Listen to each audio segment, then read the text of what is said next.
kanina, naglalakad naman siya mag-isa, albeit may dala-dala siyang Tungkod. tungkod. Oo. Dala-dala siyang tungkod. Nagsalita na sa wakas si Sara Duterte hinggil sa kumakalat na larawan ngayon ni Rodrigo Duterte na kasalukuyan paring nakakulong sa The Hague, Netherlands. Sa viral na photo ni Rodrigo Duterte, pinalalabas na ito daw di umano ang kalagayan ngayon ni Digong sa kulungan ng Netherlands.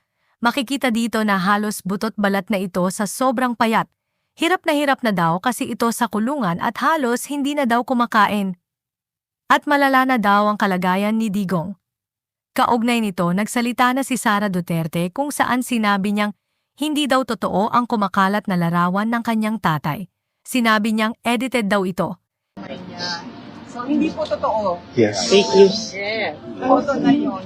Hindi totoo yung photo na yun, na malamang edited yung photo na yun. Dagdag pa ni Sara Duterte, nilinaw niya na wala daw sa hospital si Digong. Kasalukuyan daw itong nakakulong pa rin sa detention center ng ICC sa The Hague, Netherlands. Nakakalakad naman daw si Duterte pero kailangan na daw nito ng tungkod, pero wala daw malalang sakit ang kanyang tatay.